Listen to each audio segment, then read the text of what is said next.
Assalamu alaikum. Welcome back to Sam's Biology. Dear students, today I am going to teach you the most important topic, the DNA replication.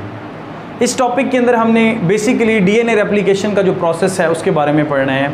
इससे previous lecture के अंदर हमने जो DNA replication है उससे related models जो थे उनके बारे में पढ़ा था, एन मिजल्सन एंड स्टाल एक्सपेरिमेंट के बारे में पढ़ा था।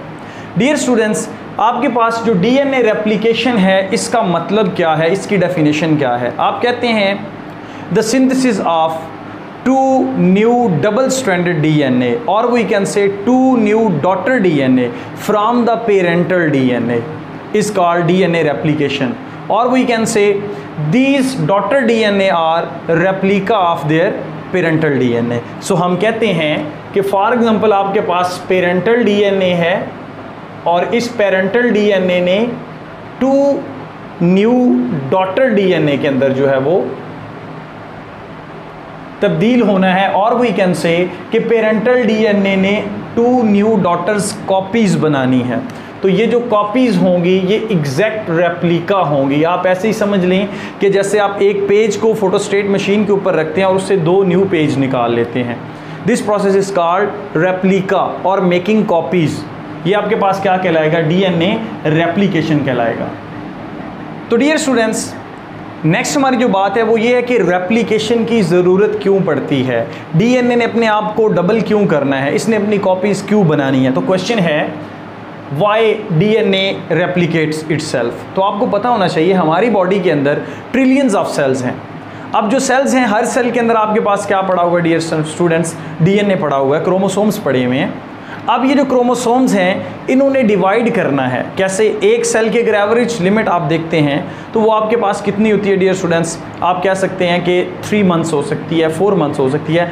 कुछ सेल्स की डेथ हो जाती है या फिर हमें इंजरी होती है, कट लग जाता है, तो जो प्रोसेस होता है रीजनरेशन का या आप कह सकते हैं माइटोसिस का, और वी कैन से कि एक सिंगल सेल जाइगोट से जो पूरे का पूरा लिविंग ऑर्गेनिज्म जो ट्रिलियन सेल्स बनते हैं। फॉर एग्जांपल मैं यहाँ पे लिख देता हूँ कि जो जाइगोट है, जाइगोट से एक पूरे का पूरा जो इंडिविजुअल है उसके अंदर आप देखें कि नंबर ऑफ क्रोमोसोम्स तो सेम रहे हैं, 46 रहे हैं, बट डियर स्टूडेंट्स हर सेल के अंदर क्या पड़ा हुआ है? DNA पड़ा हुआ है, क्रोमोसोम्स पड़े हुए हैं। तो इट्स मीन कि एक सेल रेप्लिकेट करता है, डिवाइड करता है तो 2 में कन्वर्ट हो जाता है।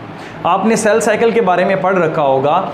सेल साइकिल में आपने G1 फेज़ पढ़ी है, G0 फेज़ पढ़ी है, G2 फेज़ के बारे में पढ़ा है, लेकिन उसमें जो S फेज़ होती है, सेल साइकिल बेसिकली है क्या कि एक सेल का 2 सेल्स में डिवाइड हो जाना, ये क्या कहलाता है डियर स्टूडेंट? सेल डिवीजन कहलाती है, और ये सेल साइकिल के अंदर हो रहा होता है। इसमें एक स्पेसिफिक फेज़ आती है, उसको बोलते हैं हम S फेज़।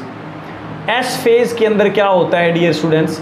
DNA डुप्लीकेट करता है, और we can say DNA replicate करता है। तो अगर आपके पास रेप्लिकेशन का प्रोसेस नहीं होगा तो DNA जो है वो उसकी कॉपीज़ नहीं बन पाएंगी। DNA कॉपीज़ नहीं बना पाएगा तो सेल डिवाइड नहीं करेगा। अगर आपको कट लग गया तो रीजनरेशन नहीं हो पाएगी।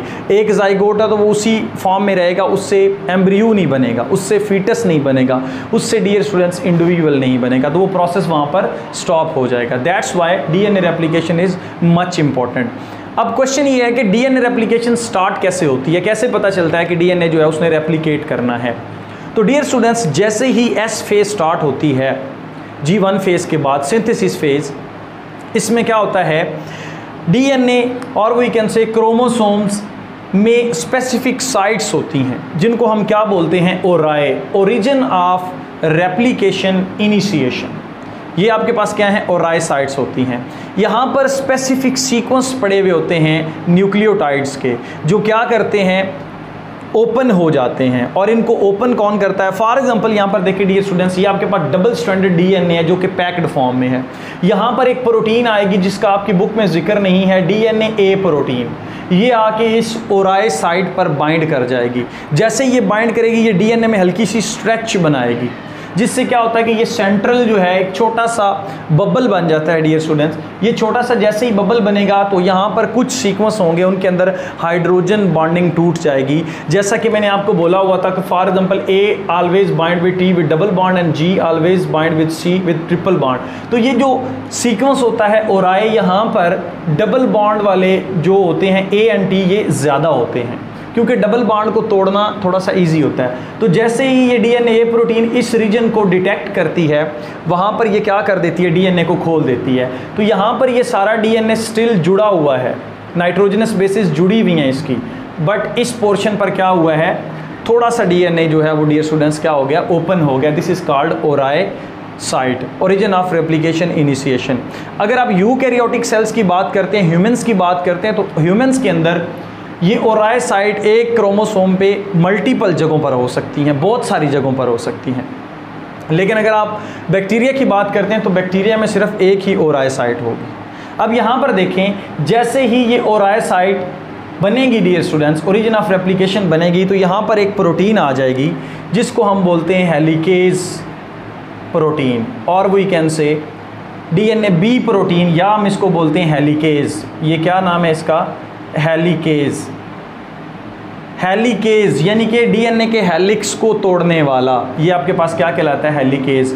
इसका काम क्या है, डीएनए की अनवाइंडिंग करना। ये जो डीएनए आपके पास, इसकी अनवाइंडिंग करना और डीएनए को क्या करते जाना, खोलते जाना। तो जो पहला स्टेप है उसमें इनिशिएशन के अंदर सबसे पहली प्रोटीन जो थी वो कौन सी थी डियर स्टूडेंट्स, डीएनए ए प्रोटीन। उसके बाद कौन सी आई है, आपके पास आया है हेलिकेज। हेलिकेज के बाद जैसे ही हेलिकेज आएगा, इसने डीएनए को क्या करना है, खोलते जाना है और एक रेप्लिकेशन बबल बनवाना है। यहाँ पर कुछ प्रोटीन्स आएंगी जिनको मैं ब्लू से शो कर रहा हूँ। ये डीएनए को स्ट्रेट करके रखती हैं, दोबारा से वाउंड नहीं होने देती, दोबारा से जुड़ने नहीं देती। इन प्रोटीन्स का नाम क्या है dear students, SSB protein, single stranded binding protein. तो ये प्रोटीन कौन सी हैं, SSB प्रोटीन। तो तीसरा स्टेप क्या होगा कि यहाँ पर SSB प्रोटीन्स जो हैं वो आके इनके साथ बाइंड कर जाएंगी ताकि डीएनए दोबारा से रैप अप ना हो जाए।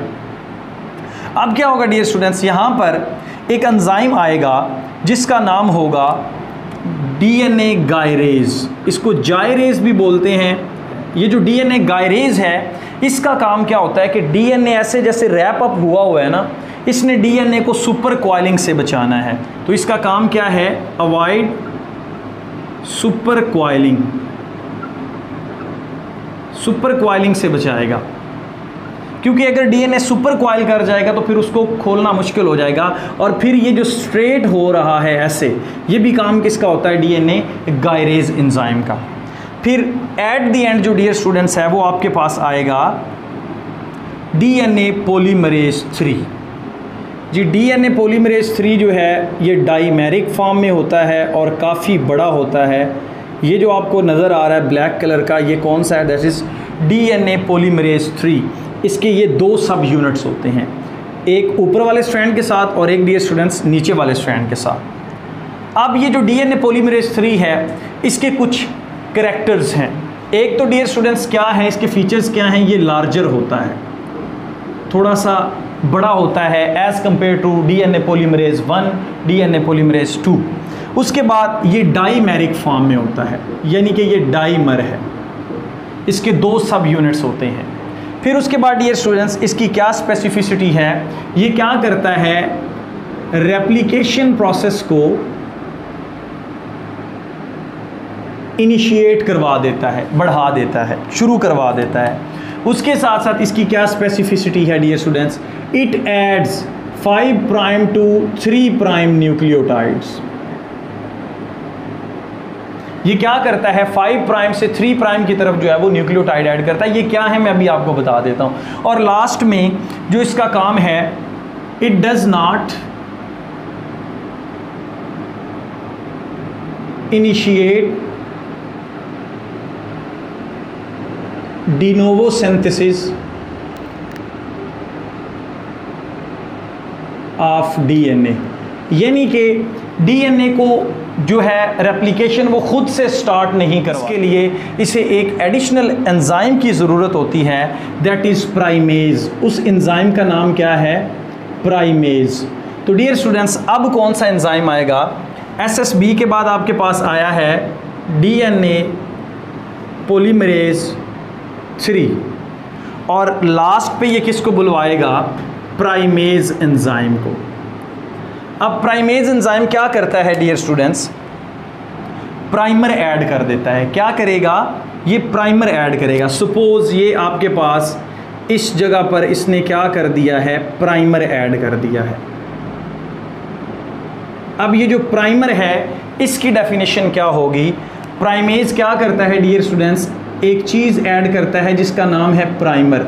प्राइमर को हम कैसे डिफाइन करते हैं? Primer is a 10 nucleotide long, 10 nucleotide long होता है और ये मिलकर किससे बना होता है डियर स्टूडेंट्स? RNA से। RNA का सीक्वेंस है राइबो न्यूक्लिक एसिड का सीक्वेंस है, इसको आप क्या बोलते हैं? प्राइमर बोलते हैं। अब ये जो आपके पास रेप्लिकेशन इनिशिएशन है डियर स्टूडेंट्स, ये क्या हो चुकी है? कंप्लीट हो चुकी है। तो रेप्लिकेशन इनिशिएशन कैसे कंप्लीट हुई? सबसे पहले ओराई साइट को डिटेक्ट किया गया, उसको ओपन किया गया, फिर हेलिकेज एंजाइम आया, उसने DNA को खोल के क्या कर दिया? ऐसे स्ट्रेट कर दिया। स्ट्रेट करने में हेल्प किसने की? सिंगल स्ट्रैंडेड बाइंडिंग प्रोटीन्स ने की। फिर डियर स्टूडेंट्स क्या हुआ? जब सिंगल स्ट्रैंडेड बाइंडिंग प्रोटीन्स ऊपर बंध गई तो DNA गायरेज आया, उसने क्या किया कि जो DNA की सुपर कॉइलिंग है उसको क्या किया? कंट्रोल कर दिया, सुपर कॉइलिंग को ख़त्म किया। आप ऐसे समझ लें कि आपके पास एक रस्सी है जो बल खाई हुई, आपने दोनों उंगलियां उसमें डाल के उसको ओपन किया है, तो जैसे ही आप ओपन करेंगे साइडों पर सुपर कॉइलिंग हो जाएगी। तो अब DNA गायरेज क्या करता है? उस सुपर कॉइलिंग को ख़त्म करता जाता है और DNA को बिल्कुल स्ट्रेट करके देता जाता है। साथ साथ हेलिकेज जो है वो क्या करता जाता है? उसको DNA को ओपन करता जाता है। ये जो आपके पास स्पेसिफिक स्ट्रक्चर बना है, this is called replication fork. इसको क्या बोलते हैं? रेप्लिकेशन फोर्क का नाम देते हैं। अगर आपसे कोई पूछता है कि रेप्लिकेशन फोर्क क्या है, आप कहते हैं कि जिस डायरेक्शन में रेप्लिकेशन हो रही होगी, that is called replication fork. और यहाँ पर आपके पास ये जो पूरे का पूरा स्ट्रक्चर बन चुका है, this is called replication bubble. इसको हम क्या नाम देते हैं? रेप्लिकेशन बबल का नाम देते हैं कि यहाँ से क्या होनी है? DNA की रेप्लिकेशन होनी है और ये बबल बन चुका है।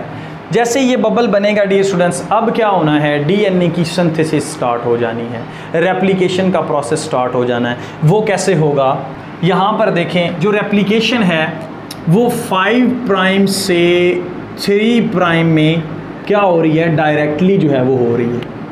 कैसे हो रही है डियर स्टूडेंट्स? क्योंकि यहाँ पर बेसिकली जब ये प्रोसेस होता है, सपोज मैं इस DNA को यहाँ से क्या कर रहा हूँ? ख़त्म कर रहा हूँ। ये देखें आप लोग समझाने के लिए, सपोज जो है वो आपके पास क्या है कि जो DNA पॉलीमरेज है वो इस जगह पर प्रेजेंट है, DNA पॉलीमरेज 3। अब डियर स्टूडेंट्स ये क्या करता है? मैंने आपको बताया ये खुद से DNA को सिंथेसाइज नहीं करवा सकता, खुद से DNA को सिंथेसाइज नहीं करवा सकता, तो इसको एक चीज़ की ज़रूरत होती है। उस चीज़ का नाम क्या है डियर स्टूडेंट्स? उसका नाम है प्राइमर। ये प्राइमर जो है जब प्राइमेज एंजाइम लगा देगा तो अब ये DNA क्या करता है? DNA polymerase 3 5 prime to 3 prime क्या करना शुरू कर देगा? न्यूक्लियोटाइड्स ऐड करना शुरू कर देगा। तो dear students 5 prime to 3 prime ये क्या करता जाता है? न्यूक्लियोटाइड ऐड करता जाता है। तो ये आपके पास प्राइम कौन सी थी? 5 प्राइम थी और ये आपके पास कौन सी थी? 3 प्राइम थी। अब ये जो DNA पॉलीमरेज है ये आपके पास इस जगह पर डियर स्टूडेंट्स जो है वो पहुंच चुका है। तो इसने क्या किया है? साथ साथ ये DNA को क्या करता जा रहा है? सिंथेसाइज करवा रहा है, 5 प्राइम टू 3 प्राइम करवा रहा है। किधर करवा रहा है? टूवर्ड द रेप्लिकेशन फॉर्क करवा रहा है। तो एक स्ट्रैंड जो कि कंटिन्यूसली बन रहा है, किस तरफ बन रहा है? 5 प्राइम टू 3 प्राइम बन रहा है। और एक स्ट्रैंड, इसको आप क्या बोलते हैं? लीडिंग स्ट्रैंड बोलते हैं। क्या है डियर स्टूडेंट्स? कंटिन्यूअस है, जो बिल्कुल साथ साथ चल रहा है। टूवर्ड द रेप्लिकेशन फॉर्क चल रहा है। 5 प्राइम टू 3 प्राइम क्या किए जा रहे हैं, उसमें न्यूक्लियोटाइड्स ऐड किए जा रहे हैं, तो वो आपके पास क्या कहलाता है, लीडिंग स्ट्रैंड कहलाता है। क्या कहलाएगा डियर स्टूडेंट्स, लीडिंग स्ट्रैंड कहलाएगा। बट इसके बरक्स क्या हो रहा है, दूसरा जो है वो आपके पास लैगिंग स्ट्रैंड बन रहा है। लैगिंग स्ट्रैंड कैसे बनेगा, उसके लिए मैं दोबारा से नीचे ये स्ट्रक्चर बना देता हूँ। सपोज आपके पास ये क्या है, डीएनए का स्ट्रैंड है डियर स्टूडेंट्स, ये डीएनए का स्ट्रैंड है। अब इसकी ओरिएंटेशन क्या है, ये 5 प्राइम है, ये आपके पास क्या है 3 प्राइम है। जो इसके ऊपर डीएनए बनना है वो कैसे बनेगा, देखें ये आपके पास 3 प्राइम में और ये इस तरफ बन रहा होगा, इसको हम क्या बोलते हैं डियर स्टूडेंट्स, 5 प्राइम। तो अब हैरानगी की ये बात है कि मैंने पहले बात बताई है कि जो डीएनए पॉलीमरेज 3 है ये 5 प्राइम टू 3 प्राइम ही न्यूक्लियोटाइड ऐड कर सकता है। रीज़न क्या है, जब भी मैंने प्रीवियस लेक्चर में आपको पढ़ाया है, फर्स्ट ईयर में भी एंड सेकेंड ईयर में भी, मैंने बोला था कि ये जो राइबोज शुगर है इसकी जो कार्बन नंबर 1 2 3 पर क्या प्रेजेंट है, हाइड्रोक्सिल, 1 पर क्या है डियर स्टूडेंट्स, बेस प्रेजेंट है, और 5 पर क्या है, 3 फॉस्फेट प्रेजेंट है। तो ये जो एक न्यूक्लियोटाइड है इसकी कार्बन नंबर 3 पर फ्री हाइड्रोक्सिल जो है वो प्रेजेंट है। अब इसी वजह से ये क्या करता है, 3 प्राइम में न्यूक्लियोटाइड को ऐड करता जाता है। 5 प्राइम पे क्यों नहीं करेगा, क्योंकि 5 प्राइम पर क्या है, फॉस्फेट ग्रुप जो है वो प्रेजेंट है। अब ये जो रेप्लिकेशन होगी डियर स्टूडेंट्स, ये उस तरह से स्मूथ नहीं हो पाएगी, कंटिन्यूअस नहीं हो पाएगी, ये डिसकंटिन्यूअस होगी। डिसकंटिन्यूअस होगी सो इट्स मीन इसको क्या किया जाता है, टुकड़ों में किया जाता है, छोटे छोटे पैचेस के अंदर। उन पैचेस को हम क्या बोलते हैं, ओकाज़ाकी फ्रैगमेंट्स बोलते हैं। अब इसमें जो डीएनए बनना है वो कैसे बनेगा, ये आपके पास क्या है,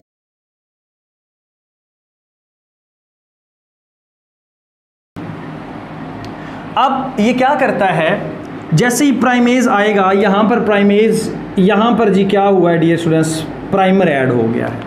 तो प्राइमर में ये पोजीशन क्या है, ये 5 प्राइम है, ये आपके पास क्या है 3 प्राइम है। तो अब ये जो पॉलीमरेज एंजाइम है डियर स्टूडेंट्स, ये क्या कर सकता है, 5 प्राइम में तो जो है वो नए सिरे से ऐड नहीं कर सकता।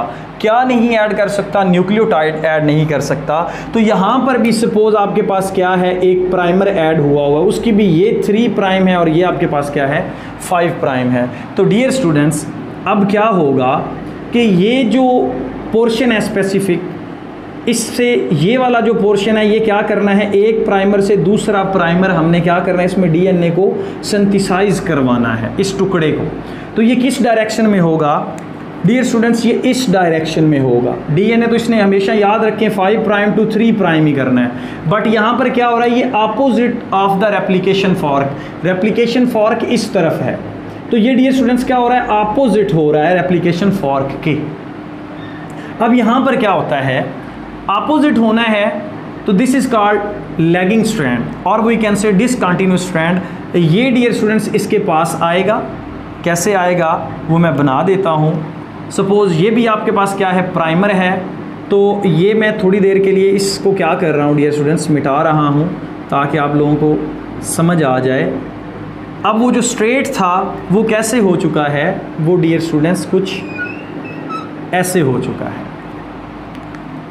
कुछ इस तरह से हो चुका है। ये आपके पास क्या था, वही प्राइमर लगा हुआ है, उसमें ये 3 प्राइम है और ये आपके पास क्या है 5 प्राइम है। अब डियर स्टूडेंट्स ये जो डीएनए पॉलीमरेज 3 है ये क्या करेगा, न्यूक्लियोटाइड्स को ऐड करेगा, 3 प्राइम टू 5 प्राइम ऐड कर देगा इस डायरेक्शन। तो जैसे ही ये प्राइमर इस जगह पर पहुंचेगा, जैसे ही ये प्राइमर इस जगह पर पहुंचा है डियर स्टूडेंट्स, तो क्या होगा, दोबारा से ये क्या कर देता है, रेप्लिकेशन को छोड़ देता है। अब ये क्या हो गई है, स्ट्रेट होगी। सपोज दोबारा फिर मैं बना देता हूं ताकि आप लोगों को समझ आ जाए। अब ये क्या हो चुका है, स्ट्रेट हो चुका है। देखें कैसे, ये वो वाला प्राइमर था, इसमें ये जो आपके पास डीएनए लगा है ये ब्लैक से जो मैंने शो किया हुआ है, और ये जो है वो डियर स्टूडेंट्स जहाँ से रेप्लिकेशन स्टार्ट हुई थी वो था। अब देखें ओवरऑल ये क्या है, ये आपके पास 5 प्राइम है और ये आपके पास 3 प्राइम, इसी तरह से ये 5 प्राइम और ये 3 प्राइम। अब क्या होना है, एक नया फ्रैगमेंट अगर हमने क्या करना है, ऐड करना है, तो ये आपके पास क्या है, डीएनए पॉलीमरेज 3 है, इसने नया फ्रैगमेंट और ऐड करना है। तो वो किस तरह से ऐड करेगा, दोबारा से डियर स्टूडेंट्स यहाँ पर एक प्राइमर ऐड कर दिया जाएगा और इस प्राइमर में उसी तरह से ये ऐसे ये बल्क आएगा, ऐसे बल्क आके डियर स्टूडेंट्स ये क्या करता है, इस तरह से नया स्ट्रैंड जो है वो ऐड कर देता है। अब आपके पास जो डीएनए बना है वो कुछ इस तरह से है, यानी कि ये अब मैं पूरा बना रहा हूँ। डीएनए आपके पास कुछ इस तरह से बना है, ये रेप्लिकेशन फॉर्क है। एक स्ट्रैंड जो है डियर स्टूडेंट्स वो आपके पास कंटिन्यूस चल रहा है 5 प्राइम से 3 प्राइम। अगर ऊपर वाले की बात करें तो वो 3 प्राइम है और ये आपके पास 5 प्राइम है। इसी तरह से ये 5 प्राइम है और ये 3 प्राइम, और जो इसके ऊपर डीएनए बन रहा है वो कुछ इस तरह से बन रहा है फ्रैगमेंट्स की फॉर्म में। डीएनए कुछ इस तरह से बनेगा, एक ये फ्रैगमेंट, फिर ये फ्रैगमेंट, फिर ये फ्रैगमेंट और फिर ये फ्रैगमेंट। अब ये फ्रैगमेंट कैसे ऐड हुआ है, 5 प्राइम से 3 प्राइम ऐड हुआ है। तो डियर स्टूडेंट्स ओवरऑल डीएनए ये 3 प्राइम और ये आपके पास क्या है 5 प्राइम। तो ये दो स्ट्रैंड जो बने हैं, एक कंटिन्यूअस है और एक डिसकंटिन्यूअस है। जो डिसकंटिन्यूअस है उसके ऊपर छोटे छोटे फ्रैगमेंट्स की फॉर्म में डीएनए जो है वो बना है। उन फ्रैगमेंट्स को हम क्या बोलते हैं, these fragments are called Okazaki fragments. अब ये जो ओकाज़ाकी फ्रैगमेंट्स होते हैं इनको डीएनए से क्या किया जाता है, रिमूव किया जाता है। तो डियर स्टूडेंट्स यहाँ पर आपके पास जो है वो टर्मिनेशन का प्रोसेस जो है वो इस बॉक्स में मैं लिख देता हूँ। डियर स्टूडेंट्स टर्मिनेशन कैसे होगी कि जो पॉलीमरेज है इसके पास रिपीटेड सीक्वेंस आ जाएंगे। जैसे रिपीटेड सीक्वेंस आएंगे ये क्या करता है, डीएनए में मज़ीद न्यूक्लियोटाइड्स को ऐड करना छोड़ देता है, इस तरह से टर्मिनेशन हो जाती है। बट टर्मिनेशन से पहले क्या होता है कि इन सीक्वेंसेस को दोबारा से जो नीचे वाला स्ट्रैंड इसको ठीक करना होता है। कैसे ठीक करना होता है, अब ये देखिए इसके अंदर ये आपके पास ये वाला पोर्शन किसका है, आरएनए का, DNA RNA DNA RNA DNA, इस तरह से आरएनए। अब इस आरएनए को रिमूव करना होता है, तो इस आरएनए को रिमूव करेगा डीएनए पॉलीमरेज 1। डीएनए पॉलीमरेज 1 आएगा, वो क्या करेगा, इन आरएनए के जो सीक्वेंस होंगे उनको ख़त्म करके क्या बना देगा, डीएनए का सीक्वेंस बना देगा। इस तरह से ये सीक्वेंस बना देगा। आरएनए अब इसमें से क्या हो रहा है, ख़त्म हो रहा है। अब ये क्या बन चुका है, डीएनए बन चुका है। बट यहाँ पर डियर स्टूडेंट्स एक प्रॉब्लम रह जाती है। आप देख रहे हैं यहाँ पर कि यहाँ पर ये छोटा सा एक ब्रेक रह गई है, फास्फोडाइएस्टर बॉन्ड नहीं बन पाया, यहाँ पर भी नहीं बन पाया, यहाँ पर भी नहीं, यहाँ पर भी नहीं। इसको हम क्या बोलते हैं, निक बोलते हैं। यानी कि ये जो फ्रैगमेंट्स हैं ये नीचे वाले डीएनए के साथ तो जुड़े हुए हैं बट आपस में नहीं जुड़े हुए। इनमें क्या है, गैप है डियर स्टूडेंट्स, इनमें क्या है, गैप, इसको निक बोलते हैं। अब इस गैप को कौन भरता है, ये जो आपके पास डीएनए पॉलीमरेज 1 होता है ये क्या करता है, it is unable to make POC यानी कि फास्फोडाइएस्टर बॉन्ड। ये फास्फोडाइएस्टर जो है वो नहीं बना पाता किसके दरमियान डियर स्टूडेंट्स, जब ये आरएनए को रिमूव करता है और उसकी जगह पर डीएनए का सीक्वेंस लगाता है प्राइमर को रिमूव करने के बाद, तो जो पहले वाला डीएनए होता है उसके दरमियान and as well as dear students जो इसने नए ऐड किए हैं उनके दरमियान ये फाइनल फास्फोडाइएस्टर बॉन्ड नहीं बना पाता। तो अब ये कौन करेगा, ये जो निक्स हैं इनको कौन रिमूव करेगा, या आप कह सकते हैं इन निक्स को कौन जोड़ेगा। उसके लिए डियर स्टूडेंट्स आपके पास डीएनए लाइगेज एंजाइम आएगा। अब ये डीएनए लाइगेज क्या करता है, लाइगेशन करता है, लाइगेशन प्रोसेस करेगा। तो ये सारी की सारी निक्स जो हैं इनको रिमूव कर दिया जाएगा, ये जितनी भी निक्स होंगी, और इससे क्या किया जाता है डियर स्टूडेंट्स, एक नया डीएनए का स्ट्रैंड बना दिया जाता है। तो this process is called DNA ligation. ये आपके पास प्रोसेस क्या कहलाता है, डीएनए लाइगेशन का प्रोसेस कहलाता है। सो डियर स्टूडेंट्स ओवरऑल ये जो प्रोसेस था इसके अंदर हमने डीएनए के अंदर रेप्लिकेशन पढ़ी है कि how DNA replicates, I hope कि आप लोगों को समझ आ गई होगी। So stay connected, thank you and Allah. Answer B, Nile River. In which country is the Mount Everest located? Answer B, Nepal. Which is the largest ocean in the world? Answer A, Root. Like the video, if you answer first 3 correct, what is the capital city of the French?